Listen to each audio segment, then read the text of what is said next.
I'd like to welcome Vance Patterson, also a candidate for U.S. Congress. Vance.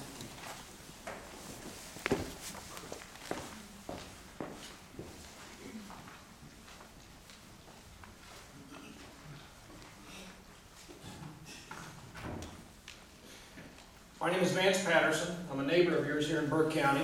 I'm a father of 4, married 35 years. I'm a small business owner. We've been living here about 16 years now.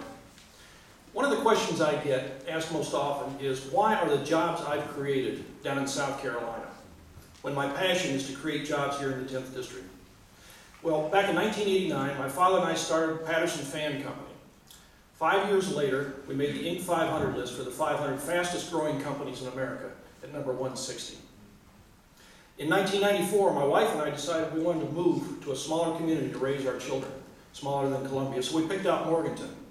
Well, I told my employees I wouldn't move the company if everything worked out right, because I didn't believe it was fair to the employees that helped me start and build that company to tell them their jobs had moved to where I wanted to live. And it did work out. For the last 16 years, I've been driving back and forth. And incidentally, I have created jobs here. Last Friday, I signed 18 paychecks for people in my campaign on the call bank. And that was not public money that I funded that with. Now, as in most campaigns, when you start out, you have problems. I have never run for office before. I'm a grassroots candidate. But I used the experience I've gained in 37 years and starting 11 companies to start, fund, and run this campaign. And in the beginning, yes, we did have problems, as we often have when we start up companies or ventures. But I stepped up and did what needed to be done. Which brings me back to something that happened in Patterson Fan back in 2004. I realized I had a bloated company. I had a reputation for never firing anybody. I believed there was always a job for somebody in the company somewhere. And what happened was I ended up with a company that was but had a number of bad employees. And not only were these employees hurting the company, but they were also hurting the good employees I had there, keeping them from getting ahead.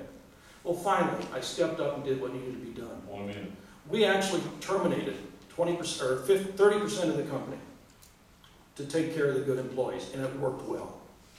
Now about my campaign. Mike, would you stand up, please? Most campaigns have campaign manager, political directors, fundraisers, treasurers, secretary, communications directors. I have Mike. Between Mike and I and our wives, we have done everything in this campaign that's been done for the last 5 months, and we've done it for less than $200,000. Now, anybody that's run a campaign knows that's quite incredible, because we have done all the radio, TV, the newspaper, the press releases, the direct mail, and on, for less than $200,000. That's because Mike and I are very good at what we do, and we have a passion for doing what's right. We're good at turning things around and getting them going in the right direction, which is what we need in Washington now. We need to be able to do more for less, turn things around and lead. Thank you.